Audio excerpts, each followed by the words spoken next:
तत्सवितुर्वरेण्यं भर्गो देवस्य धीमहि धियो यो नः प्रचोदयात्।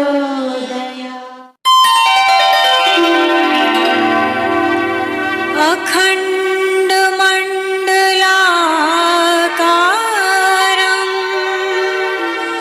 व्याप्तं येन चराचरं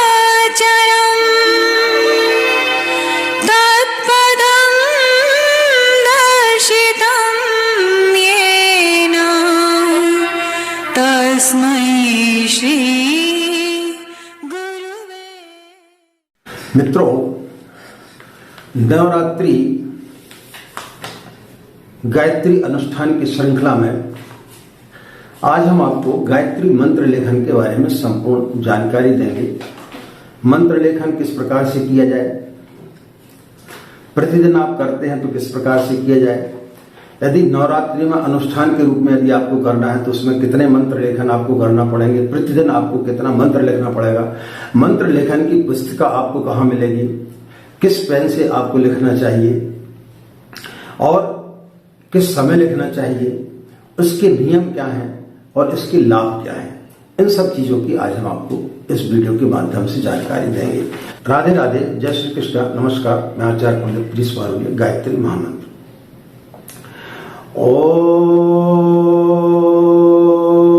भूर्भुवः स्वः तत्सवितुर्वरेण्यं भर्गो देवस्य धीमहि धियो यो नः प्रचोदयात्। अखण्डमण्डलाकारं व्याप्तं येन चराचरं तत्पदं दर्शितं येन तस्मै श्री गुरुवे नमः। तस्मै श्री गुरुवे नमः। मित्रों, हमारे शास्त्रों में इस प्रकार के विधान है कि कोई भी व्यक्ति साधना से वंचित ना हो। खासकर गायत्री साधना से कोई भी व्यक्ति वंचित ना हो, इसलिए परम पूज्य गुरुदेव ने, जो कि आज के युग के विश्वामित्र है, जिन्होंने कि गायत्री मंत्र को सिद्ध किया, गायत्री की का साक्षात्कार किया और उन्होंने जन जन तक गायत्री को पहुंचाया, इस उद्देश्य से कि किसी भी जाति का हो, किसी भी धर्म का व्यक्ति हो, किसी भी पंथ का हो, स्त्री हो, पुरुष हो, विधवा हो, बच्चे हो, बूढ़े हो, बीमार हो, उन सब लोगों को गायत्री मंत्र का लाभ मिल सके, वो किसी भी प्रकार से वंचित ना रह सके। कई लोग ऐसे होते हैं जो ड्यूटी करने जाते हैं, जिनकी नाइट शिफ्ट रहती है और फिर उसके बाद उनको आकर के सोना बहुत ज्यादा जरूरी होता है।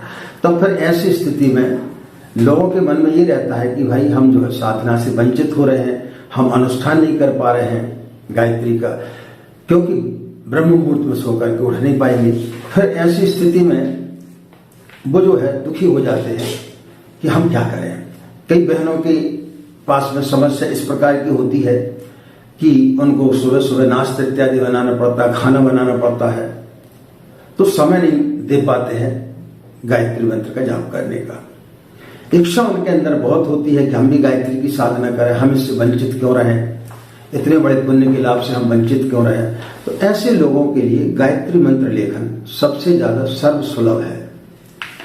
गायत्री मंत्र लेखन की जो पुस्तिका है वो आप मथुरा से, तपोभूमि मथुरा के नाम से आप पत्र डालकर वहां से आप बुलवा सकते हैं।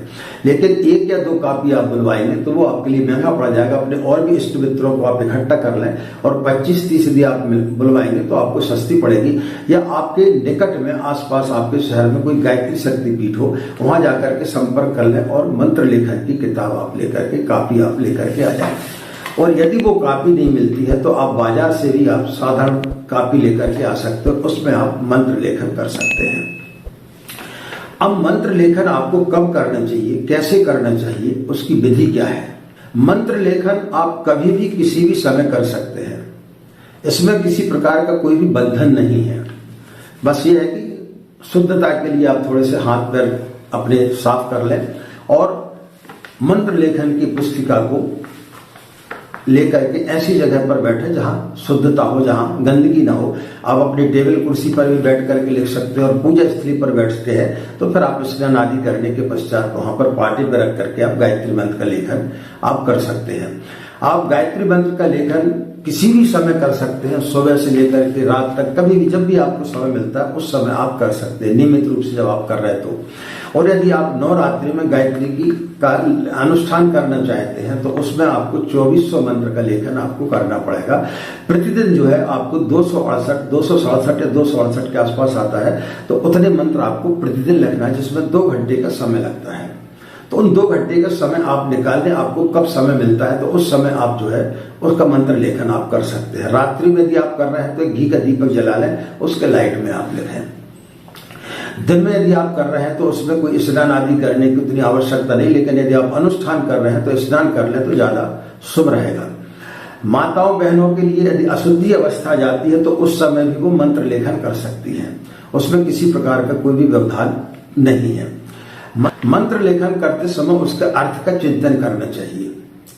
मंत्र लेखन का शास्त्रों में 10 गुना ज्यादा, जब हम जो जाप करते हैं उससे 10 गुना ज्यादा लाभ बताया गया है। यदि आप लघु अनुष्ठान कर रहे हैं तो उसमें आपको 24,000 मंत्रों का जाप करना पड़ेगा, लेकिन यदि आप मंत्र लेखन कर रहे हैं तो सिर्फ आपको 2400 मंत्र का लेखन करना पड़ेगा। क्योंकि जब व्यक्ति मंत्र लेखन करता है तो उस समय उसका चित्त स्थिर होता है, उसकी आंखें और उसका हाथ और उसका मन, ये 3 चीजें चलती हैं। जब करते समय हमारा मन इधर उधर भटकता है, लेकिन मंत्र लेखन करते समय ये तीनों चीजें हमारी एकाग्र रहती हैं, क्योंकि हमारा पूरा ध्यान उसी पर रहता है कि कहीं गलती ना हो जाए। मंत्र लिखते समय उसकी अशुद्धता नहीं होनी चाहिए। यदि आप मथुरा से जो कापी बुलवाते, शक्तिपीठ से बुलवाते, तो उसके ऊपर मंत्र लिखा रहता है, उसी के नीचे आपको मंत्र वैसा ही उतारते जाना है। या फिर आप बाहर से कापी लाते बाजार से, तो उसमें पहले आप जो है मंत्र लेते हैं शुद्ध और उसके नीचे फिर आप लिखते जाएं। तो मंत्र लेखन करते समय इस चीज का आपको ध्यान रखना चाहिए कि मंत्र जो है त्रुटिपूर्ण ना हो, तो फिर आपकी साधना निश्चित रूप से 10 गुना आपको लाभ दे करके जाएगी।